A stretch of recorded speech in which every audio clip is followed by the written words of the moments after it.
Welcome to the Modern Arizona podcast. Today's podcast is a little different. It's from one of our live events with the Modern Divorce Navigator, designed to make divorce less stressful and more manageable. If you enjoy the podcast, don't forget to subscribe.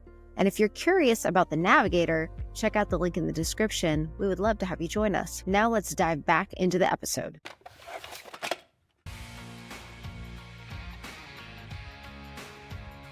Hello, welcome everyone to today's Navigator Live. I'm your host, Billie Tarascio, attorney with Modern Law. Today I am joined by Stephen Bradley, who is with OFW and is an expert in all things tech. I had the pleasure of recently seeing him speak, and it was a fascinating discussion, so I'm excited for him to be here. Stephen, welcome to the show. Thank you, Billy. Thank you for having me. Absolutely. So before we dive in, and I already have a bunch of questions from our group, but before we dive into those, can you give people a little bit about your background, how you came to be associated with OFW, Right. and your technical background? So Our Family Wizard is an amazing company. My background is in federal law enforcement and cyber crimes, but I specialize in domestic abuse, sexual assault, and human trafficking. And oddly enough, there's a direct parallel in a lot of cases for domestic abuse and family law. A lot of the tactics that are used in the cyber realm are used in divorce cases as well. The stalking, the tracking, possible manipulation of communication, things we're going to talk about today. So I found myself in a unique position. Because I talk a lot about technology in a negative way, Family Wizard is a great positive tool to be able to use to combat a lot of the negative things I do talk about, where you cannot change communication, everything's authentic. So it really kind of takes the guesswork out of technology, if you will. Absolutely.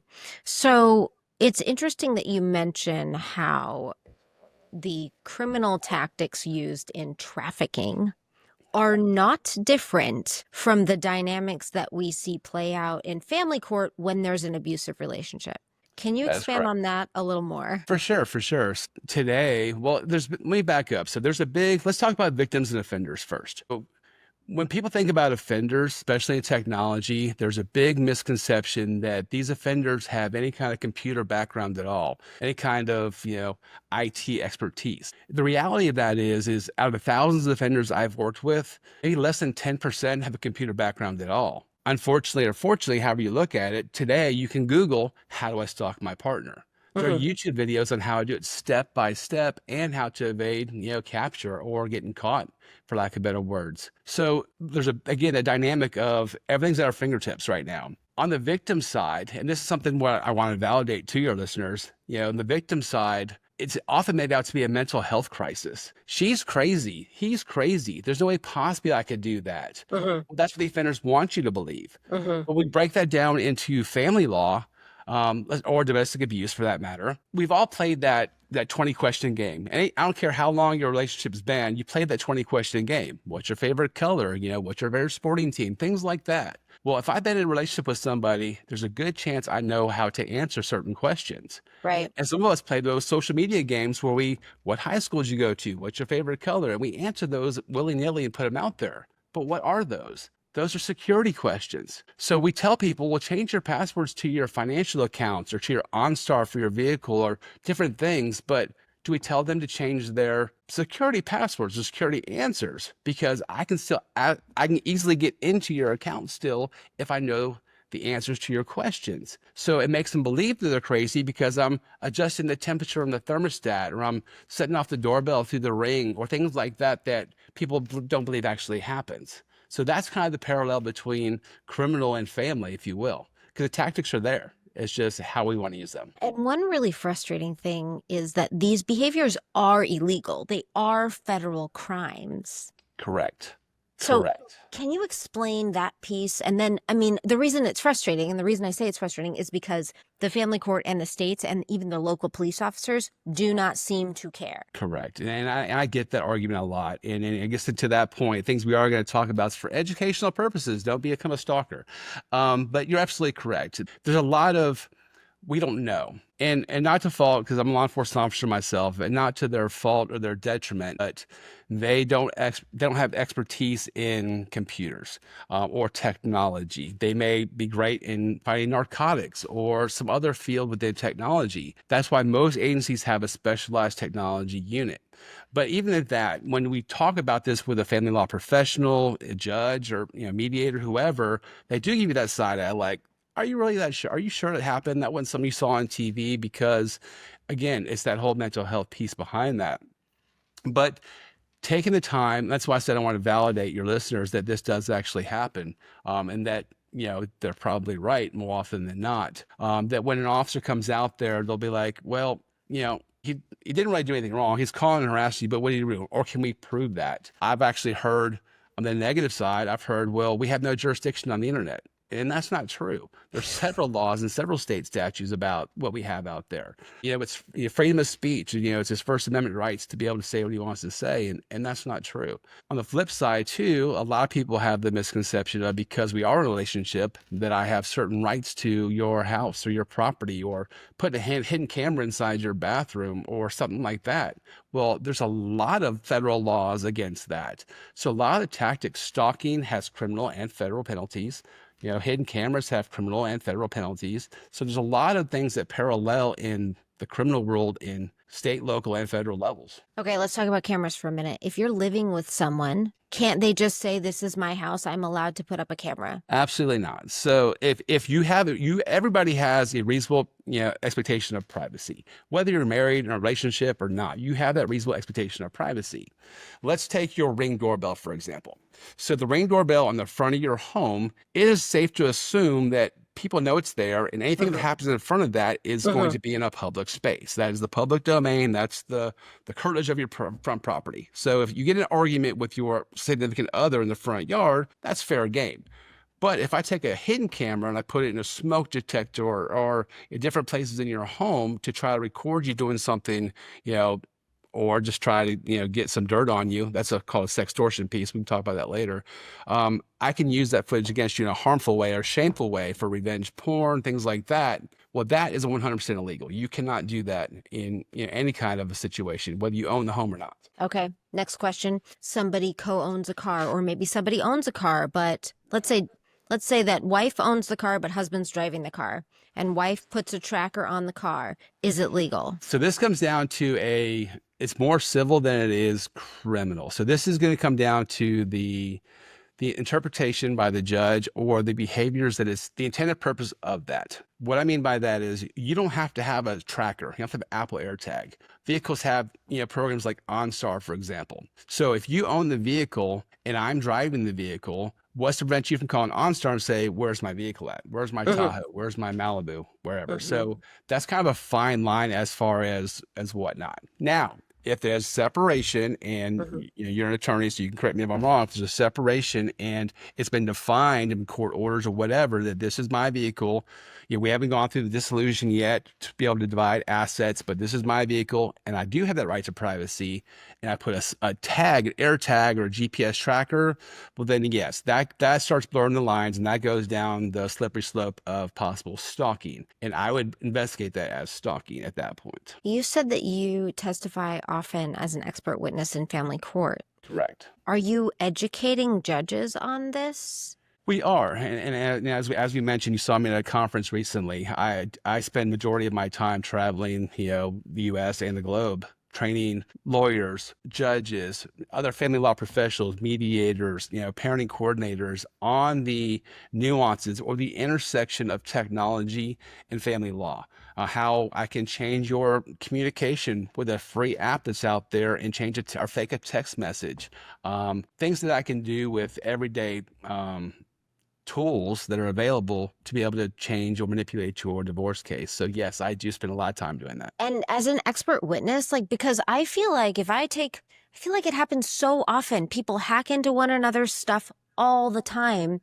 And there's sort of this implicit assumption that if you're in a relationship, there's somehow consent to having no privacy. Right. So this comes down to administrative rights. So we'll take one of the most common, and again, for educational purposes, one of the most common programs used to spy on a partner. It's called spyware, cell phone spyware, where literally I can clone your cell phone in a matter of minutes. And then every phone call you make, every text message you receive, I get an exact copy of your photographs. It's as if your phone's in my hand. Well, this program, it kind of lays within a void or an exemption clause of if I have administrative rights to your phone or your device, it's legal for me to put on there.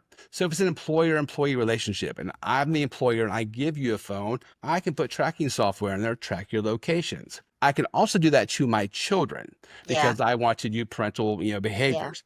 I do not own my partner. I do not own my spouse. I don't have administrative rights to my spouse. Ooh. That's where it becomes illegal. Interesting. Because, as you're talking, I'm thinking, I just signed my kid up for a bark phone and I'm getting all sorts of notifications and it's interesting. But it's certainly stalking. Yes. Feels that way. Yeah. But he's 11, so it's fine. Right, exactly. You're supposed to be stalking.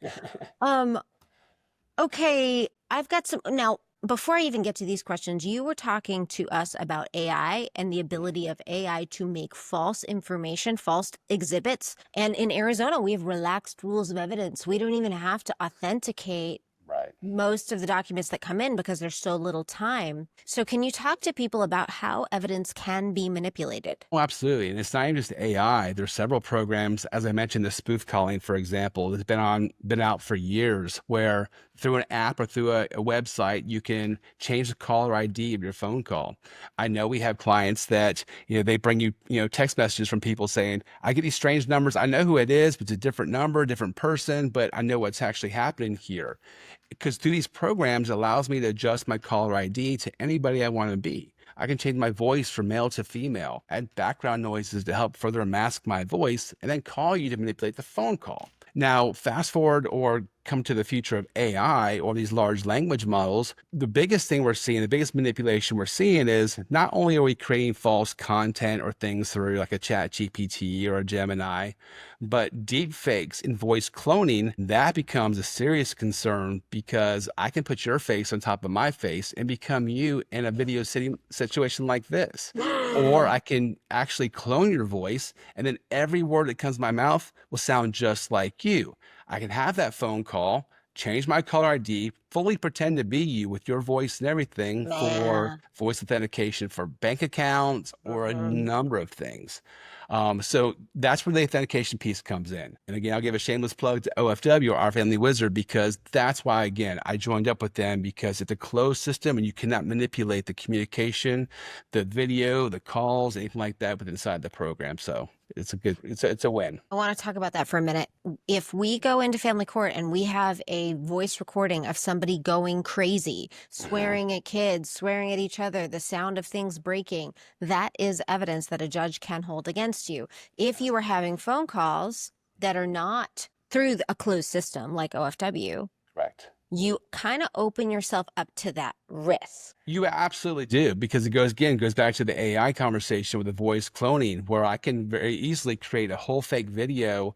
We see this in child welfare cases too, where there may be some accusations against a dirty home or a malnutrition child. Well, they'll fake a video for a very clean home, very happy, kids around, things like that, and it's all fake, false evidence. I can do the same thing in a situation with, as you're mentioning, a recording, loud screams, things like that. If it's a thing where it's a he said, she said, or a back and forth, that's where experts, unfortunately, are going to have to be involved to be able to authenticate the metadata of that recording to see if it was a false manipulation, if it was deep fake or a voice cloning AI type thing, or if it was done on a cell phone, what kind of devices it actually came from. So that's going to be a little more in depth, but you're absolutely correct. Those come into court every single day. Yeah.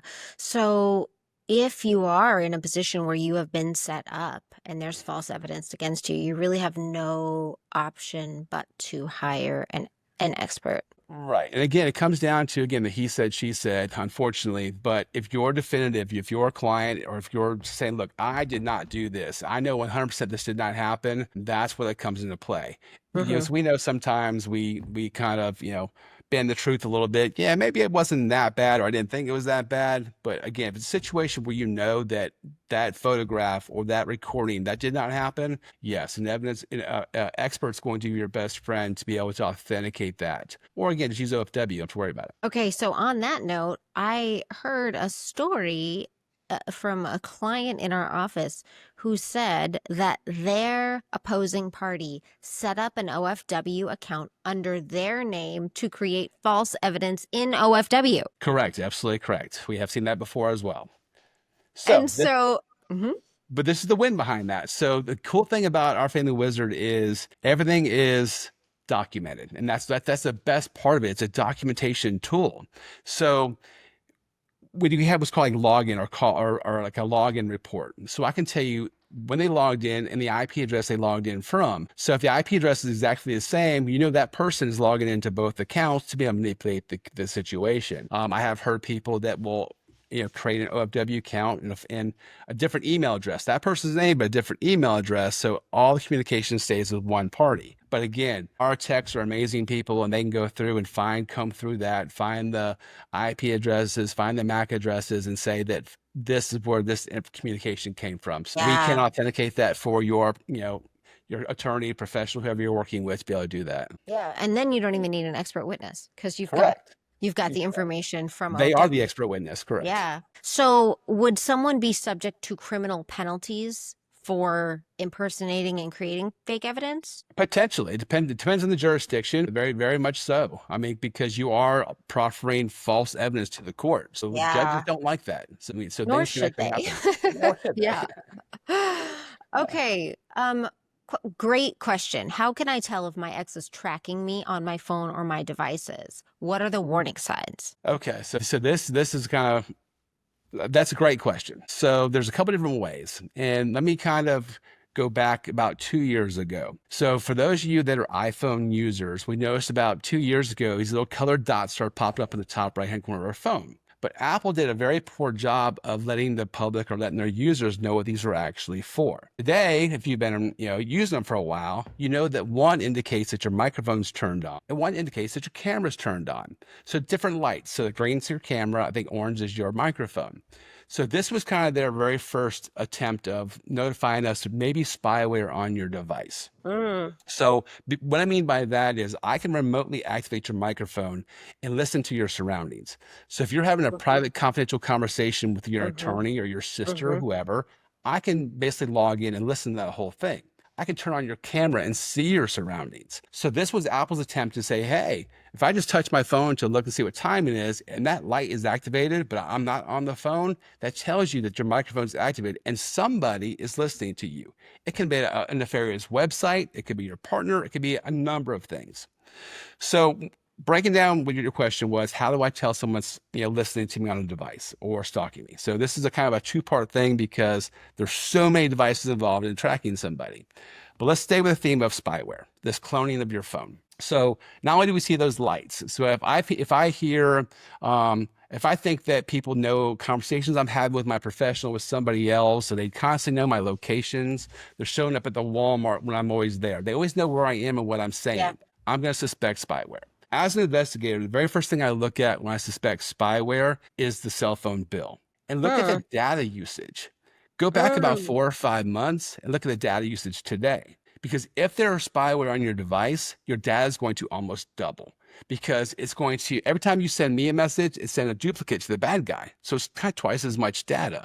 We've all been in that long phone call before where our phone's kind of warm to touch afterwards. Well, if I pick up my phone off the desk and my phone's warm to touch, I haven't been on it, but somebody may have been. Going through my files or my photos or listening to my conversations. Another thing we've identified on there is battery life. If your battery used to last, 2 or 3 days or at least a day, but now by lunchtime I got to plug my phone in, it's because your phone's working twice as hard. So it's using twice as much battery. So there's things that we can tell that there may or may not be spyware on the device. The good thing about today with spyware, because it is so well known, it's the #1 tool being used today to spy on somebody. A lot of the cell phone providers, Verizon, T-Mobile, whoever you use, they're very versed in spyware. You could take them your device and say, can you scan my device and see if there's spyware on here? Now, the only caveat to that is you may have to go to an older store. You can't go to Best Buy. You can't go to one that popped up in a strip mall last week. So, because if you remember yesteryear, when you got a new cell phone, they physically plug your phone into a computer to transfer all your contacts. Well, that's the computer we need to be able to look at the directory files of the phone to tell if there's spyware on there or not.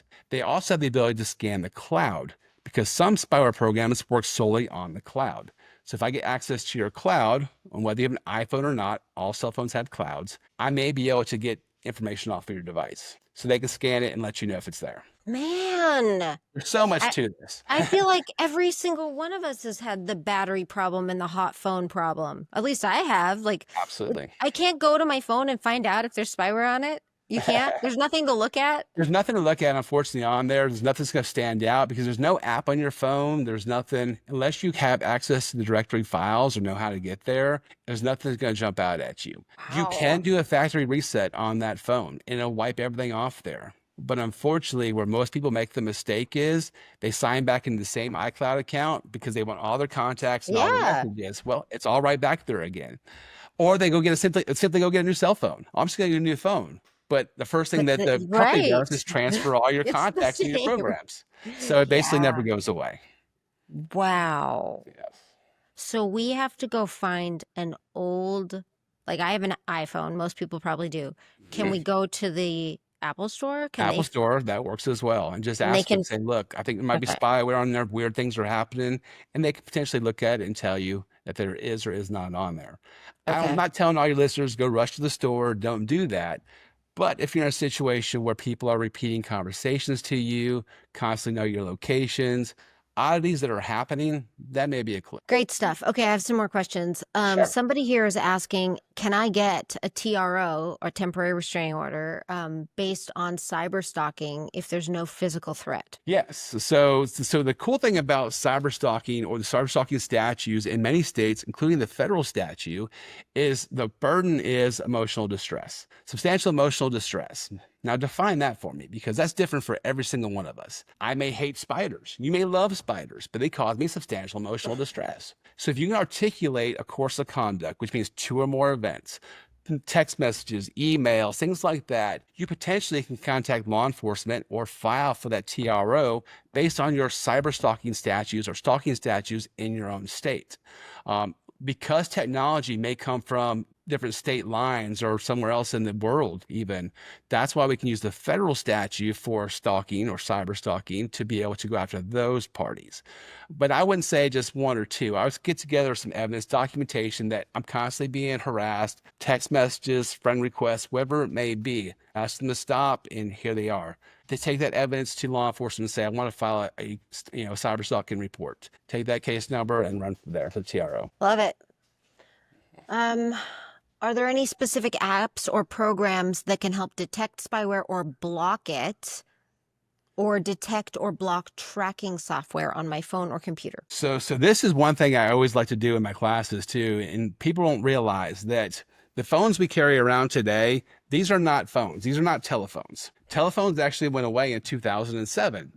We got the very first smartphone. These are basically computers that make phone calls, but we don't take the necessary steps to protect ourselves through these computers because we think they're phones. How many of your listeners have actually gone out and downloaded an antivirus or anti-malware program for your cell phone?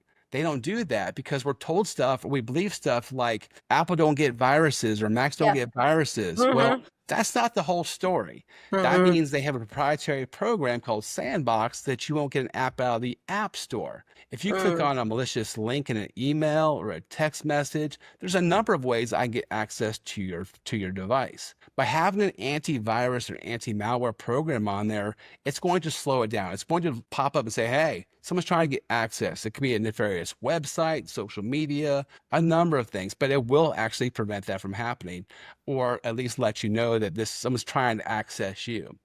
Another thing we don't do, or many of us do, but we don't protect ourselves, is we use public Wi-Fi. You go to Starbucks or McDonald's or a hotel. Public Wi-Fi is one of the worst things anybody can use. Your data or your actual internet plan on your phone is much safer than connecting to the Starbucks Wi-Fi. And the bad thing about public Wi-Fi like Starbucks, if you ever connected to one Starbucks anywhere in the world, anytime you walk into another Starbucks, you're automatically going to connect to the Wi-Fi. You have to go and disconnect it. It's not different for each individual one. Wow. So what I say by that is if you have a VPN, so look at VPNs, not only antiviruses, but virtual private networks. There's several programs, companies out there, NordVPN, Proton, private internet access. Find one's good for you. But that's going to encrypt your online traffic, online data. So if you do inadvertently walk into a Starbucks or walk past one and it connects to the Wi-Fi, I cannot be in there trying to suck your data out of your device while you're in there. And that's a whole different conversation or rabbit hole we can go down a different time. But yeah. but Okay, the so animal attacks. you got to go in next time you're in Starbucks and forget the network. Forget the network. Just use your regular data plan on your device, and then that'll keep you safe. If you have an iPad or something that doesn't have a data plan, and you just want to go have coffee, download a VPN. Keep yourself safe. Okay. What is the antivirus software that you recommend? Well, again, a lot of your internet service providers from your home internet will actually provide one for you, like McAfee, Norton, things like that. I actually have Avast, AVAST, downloaded currently on my device. And I don't work with them. I get no commission from them by any means, but it's something I've had on my phone for a while. And they offer free. They offer a free plan where you don't have to buy all the bells and whistles with that, but it'll kind of run in the background and keep your device safe. But find one that works for you. Just make sure it has mobile, or it has a mobile interface. It will work with your cell phone or an iPad, not just your laptop. Oh, so so we should be buying it for our computers and then connecting the phone, or do we download an app from the App Store? You download it just in the App Store or from a website right to your phone itself. But a lot of people, when I made the reference about computers, is most people will protect their computer and they'll put antivirus, or their employers will, on their computer, but nobody ever does their cell phone. How do I talk to my child about digital safety when I don't trust the other parent? See, and that is again, it's a different conversation too, because even going back to the spyware we were talking about, again, it's against the law for me to put it on my partner's phone. But a lot of parents will put this on an old iPad, an old phone, to give it to little Johnny or Susie to go back and watch video games or YouTube videos.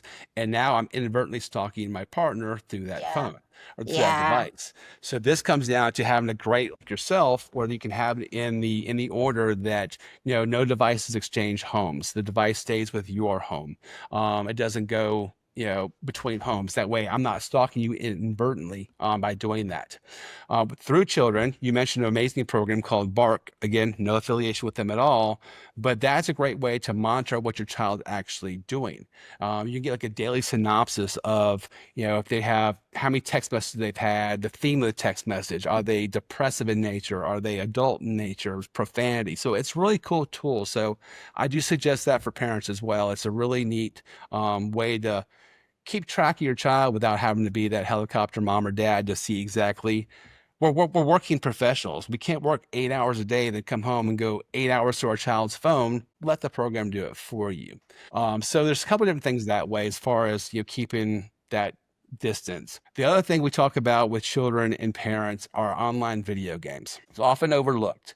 Let's just say I have a no contact order. I can't talk to my son because the court says I can't do it for whatever reason may be. But I know every afternoon my son gets on Fortnite or a video game. What's to prevent me from talking to my child outside the court's purview through a video game? So even if that's even a situation where you may be happening, again, put that in order that the privacy settings must be turned on. You know who they're playing with, or they can only play with certain people, at least till the process gets done.